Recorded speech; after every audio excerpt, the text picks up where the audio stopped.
Coucou à tous, ici c'est le leader commis Richard.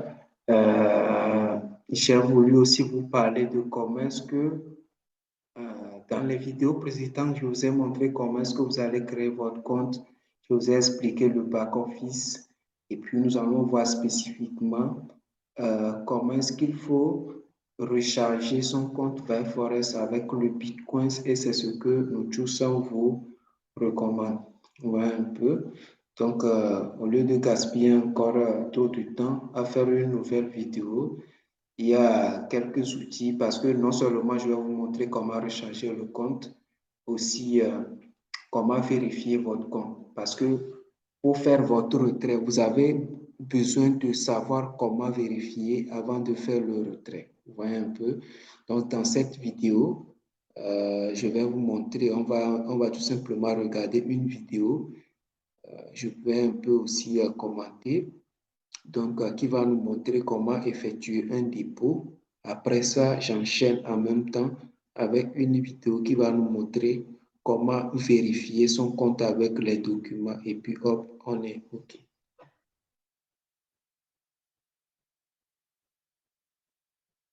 Comment recharger son compte de broker sur ViteForex. Donc, déjà, il faut être connecté à la plateforme viteforex.com ou viteforex.com, comme vous le voulez. Ensuite, vous allez appuyer sur ce bouton Account Funding où vous allez aller dans le menu Account Funding et vous allez... Un instant. En même temps, je vais montrer là où elle dit parce que beaucoup de choses ont changé. Ils ont fait la mise à jour de la plateforme. Vous allez remarquer que ce n'est rien de grand. Il y a les mêmes choses, seulement qu'ils ont un peu changé le design qui peut un peu troubler les gens. Donc, lorsqu'elle parle de account funding, quand je mets ça en anglais comme ça, on pouvait aussi traduire. Donc, c'est ça qu'ils ont mis là-bas, added fund. Soit la personne clique ici, soit la personne clique ici, et puis elle appuie sur la partie added fund comme ça. Lorsque la personne clique, ça va lui envoyer les choses. Donc, elle clique sur la partie Bitcoin, par exemple. La personne clique sur la partie Bitcoin et puis elle clique sur NES. Un peu. Lorsqu'elle clique sur NES, ça va venir comme ça. Et lorsque ça vient comme ça, qu'est-ce que la personne va faire? Elle va tout simplement mettre le montant. Donc, le minimum, c'est bien $50. Si vous voulez mettre 500, tout dépend de vous. Si vous voulez mettre 1000, tout dépend de vous. Vous voyez? Donc, à partir de 250 à 1000, c'est vrai, vous allez trader, vous pouvez trader, faire des millions, ce que vous voulez, mais eux, ils sont tout simplement la partie bronze. Vous voyez? Donc, les bronzes, c'est les conditions qu'ils ont. Ils ont les conditions intéressantes. Donc, ceux qui ont des montants déposés qui est un peu supérieur à 1000, déjà 1001 en allant, ils ont encore des privilèges beaucoup plus avancés. Ouais, ils ont encore des privilèges très, très avancés au niveau de la compagnie. Ouais, un peu. Donc, ceux qui ont à partir de 3000 jusqu'à 50 000, ils sont des membres Gold. Ils ont également des privilèges. Donc, tout dépend de nous et en fonction de notre moyen et quelle vision qu'on veut prendre pour faire ce truc-là. Donc, la personne met ici tout simplement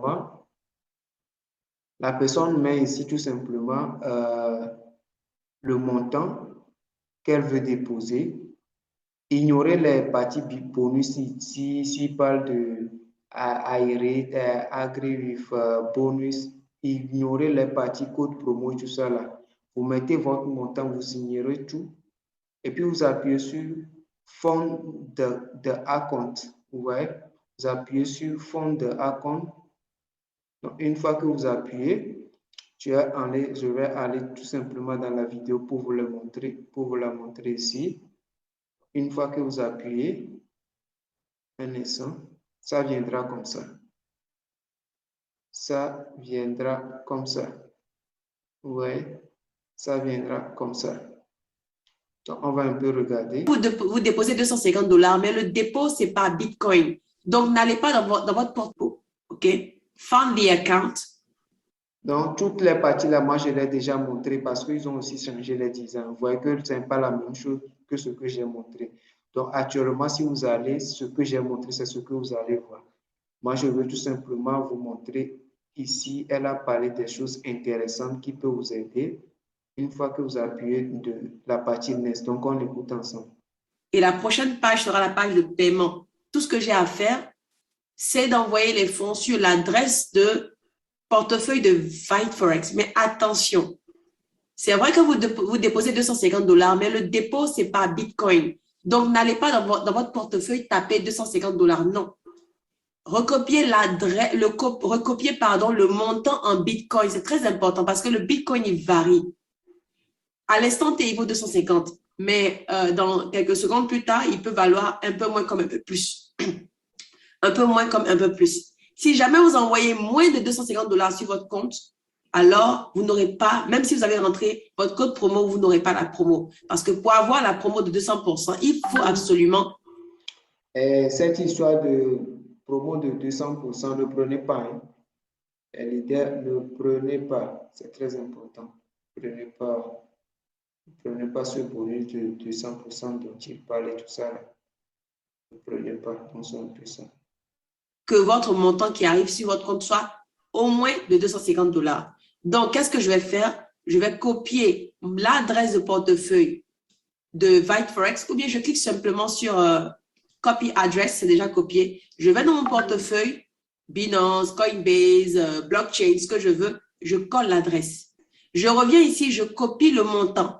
Au lieu de sélectionner ici, je fais Copy Amount. Je vais dans mon portefeuille, je colle le montant et je fais l'envoi. Maintenant, attention, il y a des portefeuilles comme par exemple Binance que j'utilise qui prélèvent des frais de retraite dans le montant que vous allez taper. Exemple, sur Binance. Ok, donc pour le bonus, ce que je dis encore à dire, parce que d'autres l'ont déjà pris, il ne faut pas que ça vous inquiète. Pas, il n'y a rien de grave quand même au niveau des bonus. Mais quel est le problème? Des fois, si vous voulez retirer de grosses sommes, ils peuvent refuser. C'est eux qui vont vous imposer que de retirer 10%, de retirer 5%, un peu. Donc, c'est ça. Pour éviter ces choses, c'est à cause de ça que je dis. Mais pour ceux qui l'ont déjà pris, ils sont obligés de faire avec. Vous voyez? Donc, l'essentiel est qu'on veut amener le compte dans les millions. Donc, ça ne sera pas quand même un problème. C'est au cas où ceux qui vont vouloir faire les retraits rapides et tout ça, là, donc c'est pour eux, ils n'ont pas besoin de prendre le bonus. Finance, les frais de retrait sont de 0,002. Non, 0,0002, ce qui équivaut à peu près une dizaine de dollars. Donc, si je vais coller ce montant-là dans mon portefeuille sans tenir compte de ça, je n'aurai pas 250 $ sur mon compte, j'aurai moins. Donc, je dois prendre le montant, prendre ma calculatrice, je tape ce montant, plus les frais de retrait de mon portefeuille, et c'est le total que j'entre dans mon portefeuille. Mais si jamais vous avez un portefeuille comme Coinbase ou un autre portefeuille qui retire les frais, non pas du montant que vous tapez, mais du montant du solde de votre compte, alors vous n'avez pas besoin de vous préoccuper de ça. D'accord? Donc, voici, c'était un peu tout sur comment faire un dépôt sur votre compte Vite Forex. Dernière chose qu'on va voir. OK, donc la partie dépôt, vous avez compris. Qu'est-ce qu'elle vient d'expliquer? Vous allez voir vos portefeuilles que vous utilisez, il faut vérifier. Si le portefeuille enlève les frais, je pense que surtout sur Alipay aussi, c'est ça. Hein? Ils enlèvent les frais chez eux. Hein? Donc, ça dépend. Par exemple, Binance, c'est les fonds que vous avez envoyés. C'est dans ça qu'ils vont prélever leurs frais. Donc, sur d'autres portefeuilles, si vous envoyez les fonds, ce que vous avez envoyé, c'est exactement ça qui va partir. Ils vont prélever les frais dans le montant qui reste dans votre compte. C'est pas si vous me comprenez. Donc, il faut savoir exactement comment est-ce que votre portefeuille fonctionne. Si votre portefeuille fonctionne de telle manière que votre portefeuille, son fonctionnement, c'est l'argent que vous avez envoyé, c'est dans ça, ils vont prélever les frais. Là, il faut voir, ils doivent l'écrire quelque part. Donc, prenez ceci avec, comme elle vient de le dire, la calculatrice, et puis ce qu'ils ont écrit ici, vous faites plus, et vous mettez l'ensemble de ce que ça vous donne, plus les frais que le portefeuille a indiqué. Là, ce qui fera que exactement ce que le site veut va arriver. Et lorsque vous ouvrez la page VFRS comme ça, ne fermez pas. Laissez-la. Et les confirmations pour le Bitcoin, ça prend un peu de temps, mais 15 minutes, 20 minutes, 25, 30 minutes maximum.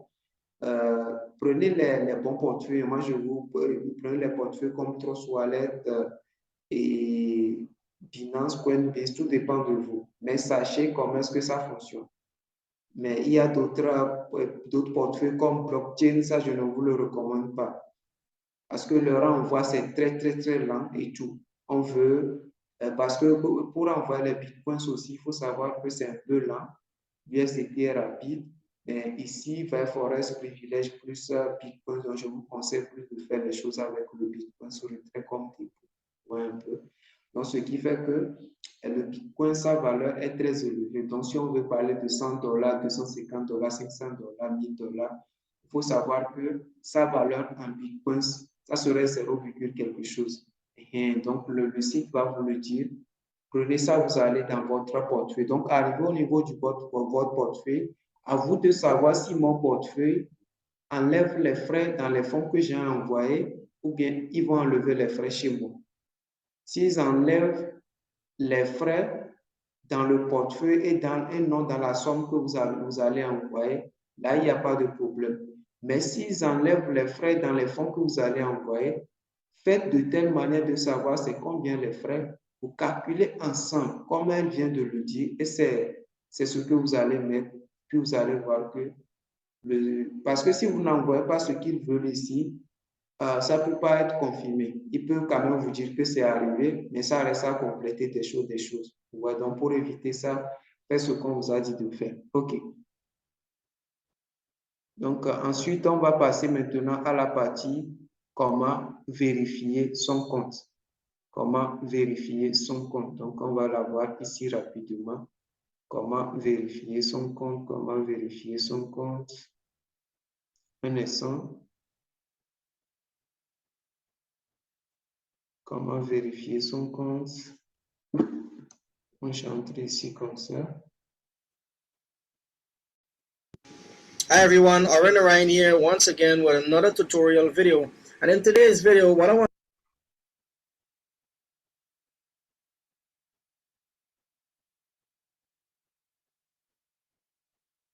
is on VidForex. So once you would have created, Notez très bien que la vidéo est en anglais, mais je vais l'interpréter, vous expliquer ça tout simplement en français pour faciliter la tâche. Donc, on va aller étape par étape. your account, the very next step would be, of course, to have it verified. So that is very simple. All you do is you click on the 3 lines at the top right hand corner here, and then you click on personal data. And donc, vous avez vu là où il a cliqué, mais comme ils ont ils ont un peu changé les designs sur le site, je vais aussi rentrer pour vous montrer là où il faut rentrer pour faire les choses. Donc, vous allez sur le site, une fois que vous allez, par exemple, une fois que vous allez, vous cliquez sur cette partie. Vous voyez, là où ils ont mis un avatar, là-bas, vous cliquez. Pour rentrer dans la partie setting, vous voyez, pour rentrer dans la partie setting. Donc, c'est un peu ça. C'est un peu ça. Donc, pour vous montrer un peu, c'est juste un compte de démo. C'est juste un compte démo pour vous montrer les choses. Donc, c'est un peu ça. Vous cliquez sur la partie setting et puis vous rentrez dans la partie account verification. Vous voyez, vous rentrez dans la partie account verification. Si vous voulez changer votre mot de passe, vous pouvez cliquer ici pour activer le Google Authenticator et je vous le recommande même. Je vous le recommande d'activer. Mais tout dépend de vous. Vous pouvez aussi ne pas le faire. Pour ceux qui ne maîtrisent pas, ne touchez pas pour ne pas bloquer votre compte. Mais pour ceux qui maîtrisent, vous pouvez ajouter le Google Authenticator pour sécuriser le compte. Donc, pour ceux qui ne maîtrisent pas, ne touchez pas. Il n'y en aura pas de souci. Si le mot de passe est très bien bon, il n'y a même pas de problème pour ça. Ouais. OK. Donc, pour vous montrer, j'ai pris tout simplement un compte démo rapidement pour vous montrer les choses et tout. Donc, regardez un peu. C'est ici que vous allez cliquer Account Verification. Une fois que vous le faites, on va suivre dans la vidéo les étapes pour vérifier tout simplement son compte. Donc, c'est un peu ça.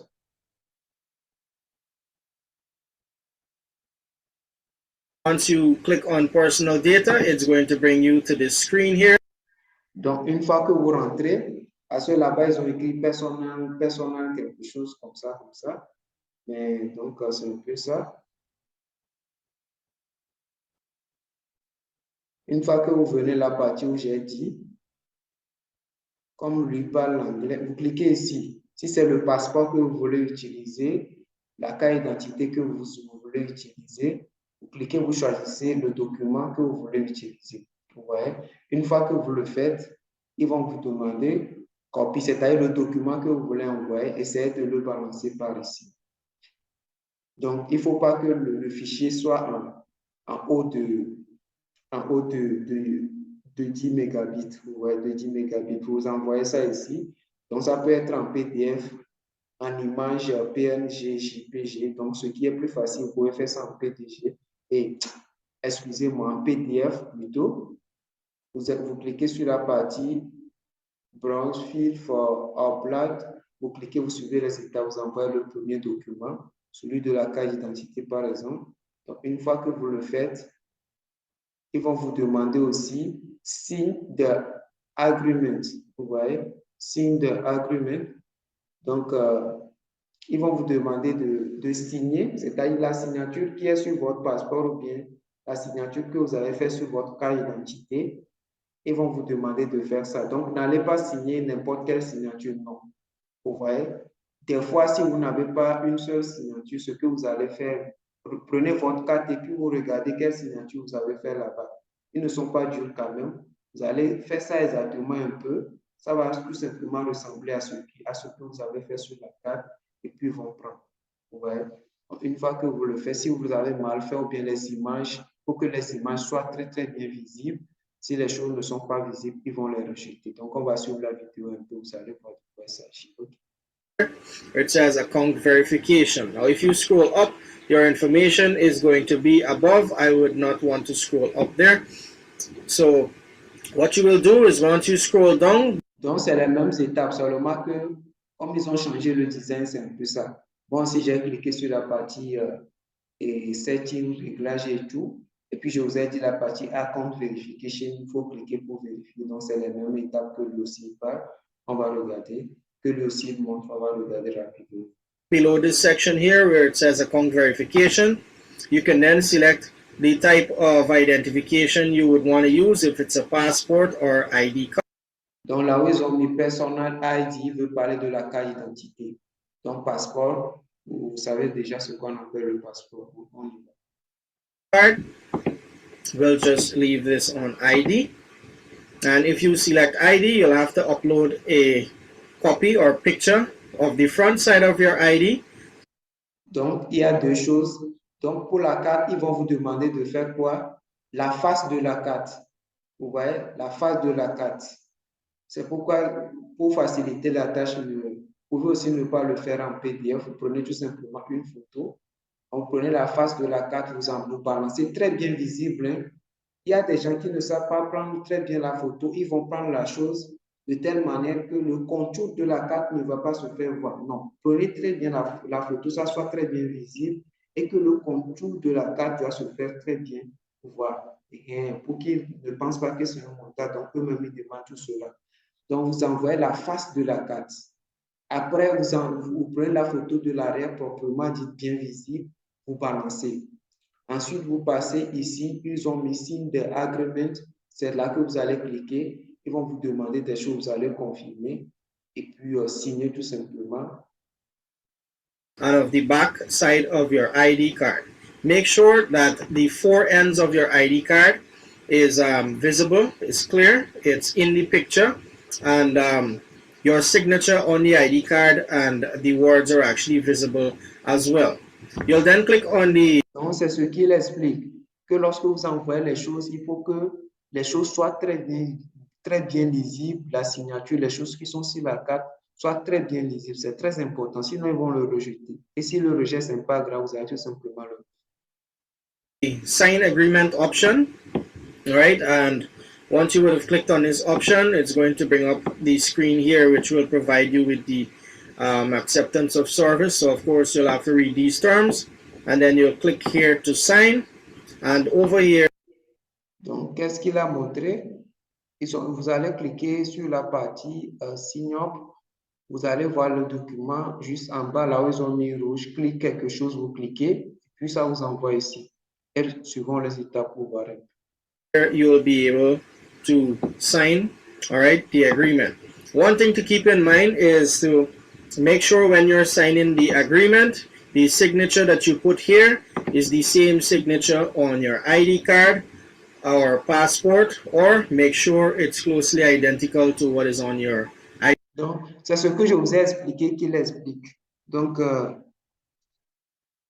c'est ici que vous allez cliquer. Une fois que vous cliquez sur une fois la face et puis l'arrière envoyé, à la troisième étape, vous cliquez sur la partie sign up, c'est-à-dire la partie signature où ils ont montré la troisième partie. Puis vous venez ici, vous cliquez sur click to sign. Donc, c'est là que vous allez mettre un peu la signature qui va ressembler exactement à ce que vous avez mis sur la carte. Comme c'est la version digitale, ça serait un peu bizarre à dessiner, mais vous faites ça à votre manière. L'essentiel est que ça ressemble un peu, ils vont prendre. Une fois que vous le faites, vous confirmez juste devant, là-bas. Un instant, on va aller en arrière, je vais voir si je peux vous la montrer. On your ID card, I'll sign, and over here you will be. Donc, une fois que vous le faites ici, si ce n'est pas très bien fait, vous pouvez cliquer sur la partie clear qui est ici pour effacer et refaire. Vous voyez, si la personne veut fermer la page, elle peut cliquer ici. Mais ici, c'est que vous voulez le faire. Donc, une fois que vous le faites et que c'est un peu bon, vous cliquez sur la partie save et puis c'est OK. C'est OK. Donc, on y va. Able to sign, all right, the agreement. One thing to keep in mind is to make sure when you're signing the agreement, the signature that you put here is the same signature on your ID card or passport, or make sure it's closely identical to what is on your ID card or passport. Now, once you would have done that, the next thing would be, of course, to fund. Donc, une fois que vous le faites, vous faites tout, regardez là-bas s'il n'y a pas quelque part pour dire confirmons bien quelque chose comme ça. S'il n'y a rien, il faut savoir que c'est quand même déjà envoyé. Vous attendez. C'est un peu ça. C'est un peu ce qu'il faut faire. Donc, une fois que c'est fait, vous allez attendre. Maintenant, si vous avez des difficultés, je vous ai montré dans mes vidéos précédentes, là où faire la discussion pour les écrire et avoir les informations supplémentaires et tout. Vous voyez? Donc, c'est un peu comme ça qu'on vérifie. J'ai déjà vérifié pour moi, c'est un peu dirigé, je n'ai pas tout en tête. Donc, si vous le faites, vérifiez très bien là-bas, voir s'il y a encore un bouton en bas quelque part pour tout confirmer en général. S'il n'y a pas rien, s'il n'y a plus rien et que c'est uniquement ces étapes, il n'y a plus rien à cliquer en bas, en bas. Il faut savoir que c'est déjà bon. Et puis, vous laissez un peu de temps, vous venez vérifier. Mais si vous voyez que les documents, tout est déjà là, vous avez envoyé les choses, la vérification prend du temps. Vous pouvez tout simplement écrire au chat live que je vous ai montré. C'est ça ici. Je vais encore le montrer. Le chat live que je vous ai montré ici. Ouais, ça même.